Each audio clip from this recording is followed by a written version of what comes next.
I know you feel like you want me, and I guess in a way you do.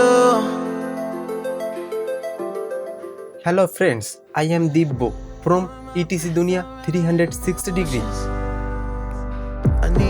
So friends, আজকের ভিডিওতে আমি উল্লেখ করব সাম্প্রতিক সময়ে বাজার কাঁপানো একটি স্মার্টফোনকে নিয়ে, যার নাম হচ্ছে আইটেল S25। এই ফোনটি নিয়ে আমার আগের কয়েকটি ভিডিওতে কমেন্ট আসছে যে ভাইয়া এই ফোনটির রিভিউ চাই, তাই সব কিছু গুছিয়ে নিয়ে আমি দিব্য চলে এলাম S25কে নিয়ে। বন্ধুরা, তাই ভিডিওটি না টেনে শেষ পর্যন্ত দেখার অনুরোধ রইল এই আকর্ষণীয় ডিভাইসটির ভিডিওটিকে নিয়ে। আমরা বক্সটি খুললেই প্রথমে ডিভাইসটি দেখতে পাবো, আমাদের আকর্ষণীয় ডিভাইস। তারপর আমরা বক্স থেকে ফোনের সাথে অ্যাকসেসরিজ হিসেবে যা যা পাবো তার ভিতর প্রথমে থাকবে ফোনের একটি সিলিকন ব্যাক কভার। অনেক ভালো করেছে কোম্পানি, আসলে যে ব্যাক কভারটা দেয় সেটা খুবই ভালো থাকে।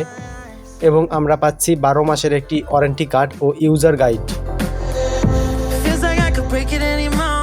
আমরা তারপর ফোনের বক্সে পাচ্ছি ফোনের সিম খোলার জন্য যে পিনটা লাগে সেই পিনটা।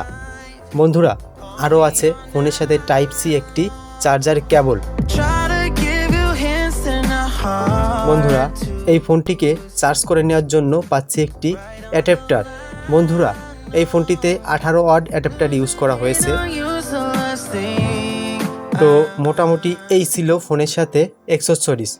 বন্ধুরা, ফোনটি দেখতে ছিল সুন্দর এবং ফোনটি হাতে নিলে বেশ প্রিমিয়াম ফিল করতেছিলাম। সবচেয়ে বড় ব্যাপার হলো ভাইয়া, ফোনটিতে অ্যামোলেড স্ক্রিন ব্যবহার করা হয়েছে। হ্যাঁ, অ্যামোলেড স্ক্রিন ব্যবহার করা হয়েছে, যার সুবাদে ফোনটি সানলাইটে চালাতে কোনো অসুবিধা হচ্ছিল না। ব্রাইটনেসের যে একটা সমস্যা থাকে, অনেক ফোন আছে রোদে গেলে ফোনটি উকি মেরে দেখতে হয়, রোদের কারণে ডিসপ্লে ঠিকমতো বোঝা যায় না। আর এই অ্যামোলেড স্ক্রিন থাকার সুবাদে ফোনটি কিন্তু আমরা খুব ভালোভাবেই ইউজ করতে পারতেছি। বন্ধুরা, 14,000 টাকার ভিতরে ফোনটিতে যা যা ছিল সব কিছু ছিল মনোমুগ্ধকর। বড় আরেকটি সুখবর রয়েছে, 14,000 টাকার ভিতরে আইটেল বের করে ফেললো in display finger. Wow, in display finger অসাধারণ। বন্ধুরা, এই 14,000 টাকার ভিতরে আইটেল কিন্তু বের করে ফেললো ইন ডিসপ্লে ফিঙ্গার, যার কার্যকারিতা ছিল খুব ফাস্ট। বন্ধুরা, আমরা ফোনের সাথে 6 জিবি র্যাম পাচ্ছি এবং 128 জিবি হচ্ছে ফোন মেমোরি। বন্ধুরা, এই ফোনে 5000 মিলিঅ্যাম্পিয়ারের ব্যাটারি ইউজ করা হয়েছে, যেটিকে চার্জ করার জন্য 18 ওয়াটের ফাস্ট চার্জার ব্যবহার করা হয়েছে।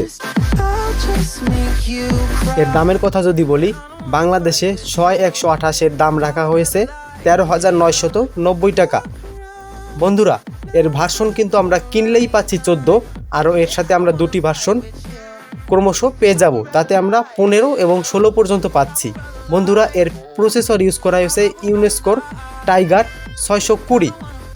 বন্ধুরা, এর ক্যামেরার কথা যদি আমরা একটু বলি, এর ক্যামেরাতে আমরা মেইন ক্যামেরা হিসেবে পাচ্ছি 50 মেগাপিক্সেল ক্যামেরা এবং সামনের ক্যামেরা পাচ্ছি 32 মেগাপিক্সেল ক্যামেরা, যার রেটিং ছিল বেশ।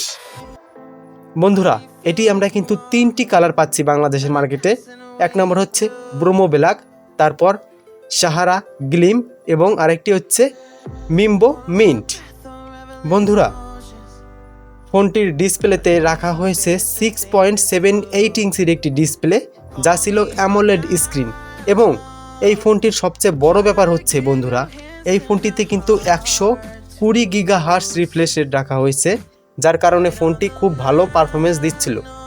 বন্ধুরা, আজকের ভিডিওটি এই পর্যন্ত ছিল এবং এর ডিটেলস বা বিস্তারিত যদি জানতে হয়, আমার ভিডিওর ডিসক্রিপশন বক্সে আমি এই ফোনটির সম্পর্কে সব কিছু আমি ডিটেলস দিয়ে রাখবো, যেগুলো পড়লে অথবা আমার ডিসক্রিপশন বক্সে আমার হোয়াটসঅ্যাপ নাম্বার দেওয়া থাকবে, যেখানে যোগাযোগ করে আমার সাথে কন্ট্যাক্ট করে ফোনটি সম্পর্কে জানতে পারবে। আমি আমার এই চ্যানেলে নিত্য নতুন এরকম ভিডিও আমি আপলোড করে থাকি, তো সবাই সহযোগিতা করবেন আমার পাশে থাকার। তো আপনাদের সবার সহযোগিতা আমি আশা করি। সবাই ভালো থাকবেন, সুস্থ থাকবেন। সবাইকে আমার পক্ষ থেকে নমস্কার এবং মুসলমান ভাইদের আসসালামু আলাইকুম, ধন্যবাদ।